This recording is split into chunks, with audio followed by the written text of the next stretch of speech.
అప్పటి వరకు ఏమైనా కోతలున్నా పర్వాలేదు కానీ కొన్ని చాలా మటుకు కంప్లైంట్స్ రావడము, దాదాపు బ్యాగుకి 2 కిలోలు 3 కిలోలు 4 కిలోలు కోతలు చేస్తున్నారని, ఇది మాత్రం తక్షణమే ఆపాల్సిందిగా,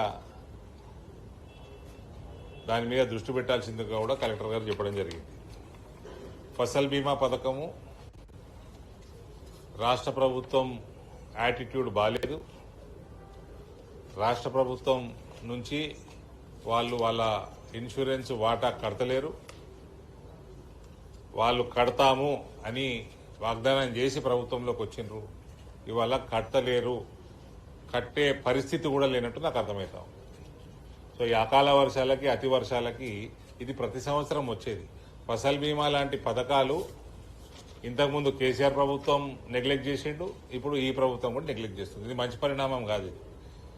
ఎందుకంటే ఇది మనకు ఎప్పుడో ఒకసారి వచ్చేది కాదు. ప్రతి సంవత్సరం మనకు సైక్లోన్లు వస్తున్నాయి, ప్రతి సంవత్సరం ధాన్యం దడుస్తున్నది, ప్రతి సంవత్సరం ఇదే రవస. కాబట్టి ఫసల్ బీమా ఇంప్లిమెంట్ చేసుకునే ఇంగిత జ్ఞానం ప్రభుత్వం ఉండాలి, రాష్ట్ర ప్రభుత్వం. అమృత్ పథకం రివ్యూ చేయడం జరిగింది. ప్రధానమంత్రి సూర్యఘర్ ఈ ఇంట్ల మీద, ప్రతి ఇంటి మీద సోలార్ ప్యానెల్స్ 2 కిలోవాట్లకి మీకు సుమారు 1,20,000 నుంచి 1,30,000 ఖర్చు అవుతుంది. అందులో నుంచి మీకు 60,000 నీకు సబ్సిడీ ఇవ్వడం జరుగుతుంది. మిగిలింది కూడా లోను చాలా తక్కువ రేట్ ఆఫ్ ఇంట్రెస్ట్ లో లోన్ దొరకడం జరుగుతుంది.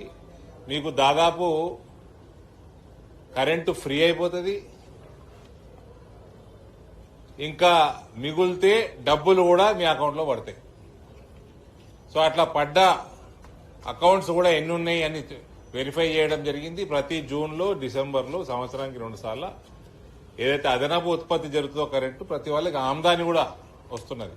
కాబట్టి దాని మీద కూడా ఈ స్కీమ్ మీద అవగాహన పెంచాల్సిందిగా ఈ డిస్ట్రిక్ట్ అడ్మినిస్ట్రేషన్ అడ్వైజ్ చేయడం జరిగింది. వాళ్ళు రాష్ట్ర ప్రభుత్వంతో ఏం కోఆర్డినేట్ చేసుకుంటారో చేసుకొని ఇంప్లిమెంట్ చేసుకుంటే it is more not just economical for the poor but also environment friendly. దానికి ఒక పైలట్ ప్రాజెక్ట్ కూడా, ఒక గ్రామాన్ని ఎంచుకొని పైలట్ ప్రాజెక్ట్ చేయాల్సింది కూడా కేంద్రం నుంచి గైడ్ లైన్స్ ఉన్నాయి. అది కూడా తొందరగా ఇంప్లిమెంట్ చేయమని చెప్పడం జరిగింది. ముద్రా లోన్ల పరిస్థితి నాట్ బ్యాడ్. ఫర్దర్ ఇంప్రూవ్మెంట్ చేసే విధంగా కూడా చర్యలు తీసుకోవాల్సిందిగా విశ్వకర్మ యోజన కింద.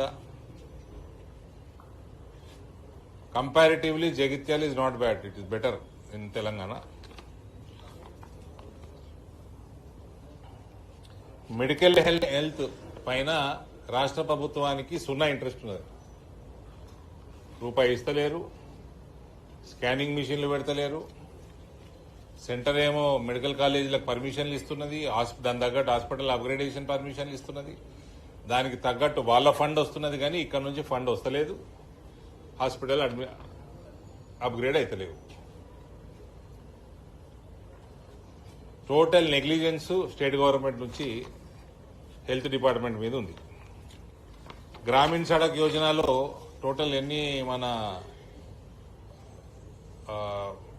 దాదాపు ఒక బ్రిడ్జు, ఒక రోడ్డు, ఈ వీటి మీద చెప్తాను. వేరే అన్ని కూడా 90%, 100% లాస్ట్ టైం అయినాయి, శాంక్షన్ అయిపోయినాయి, ఆల్మోస్ట్ కంప్లీట్ కూడా అయినాయి వర్క్స్.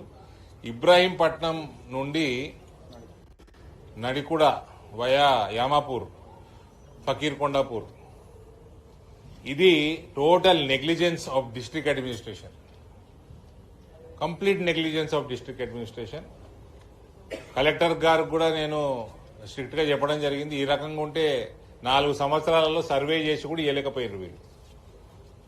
ఫారెస్ట్ ల్యాండ్ ఉంది, ఫారెస్ట్ ల్యాండ్ ఉంటే ఫారెస్ట్ డిపార్ట్మెంట్ కలుపుకోవాలా, సర్వే చేసుకోవాలా, వాళ్ళ తగ్గట్టు వాళ్ళకి కావాల్సిన ల్యాండ్ ఇచ్చేయాలా, ఇది తీసుకోవాలి. ఆ మొత్తం ఆ రోడ్డు క్యాన్సిల్ అయ్యే పరిస్థితి ఉంది. దానికోసం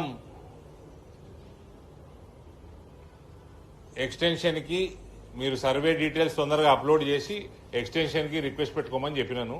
కేంద్ర ప్రభుత్వం తోటి అడుగుదాం మళ్ళా. ఇప్పటికీ 4 సంవత్సరాలు దాటిపోయింది వాళ్ళు శాంక్షన్ చేసి. 5 సంవత్సరాలు వేస్ట్ చేశారు డిస్ట్రిక్ట్ అడ్మినిస్ట్రేషన్.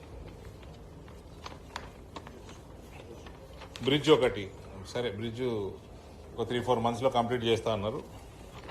ఇది ఎక్కడది అది? Bhupathipur cross road.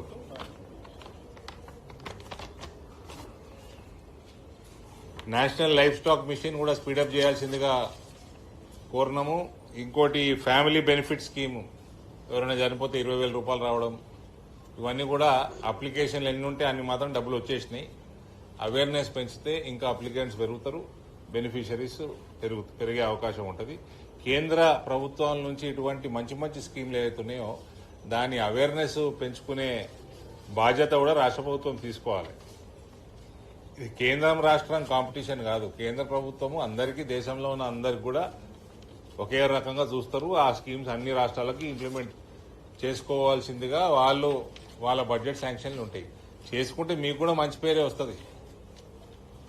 కేంద్రం నుంచి పైసలు వచ్చినా, రాష్ట్రం నుంచి వచ్చినా ప్రజల సొమ్మే అది.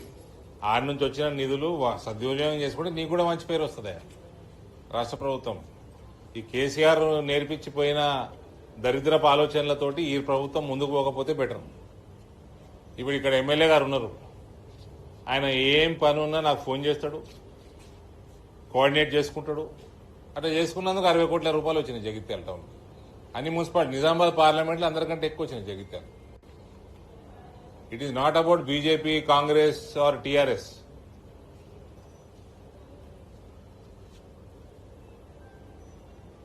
సో కేంద్ర ప్రభుత్వ స్కీమ్స్ కూడా రాష్ట్ర ప్రభుత్వం ఇంప్లిమెంట్ చేసుకుని అవేర్నెస్ పెంచుకుంటే మీకు కూడా మంచి పేరు వస్తుంది.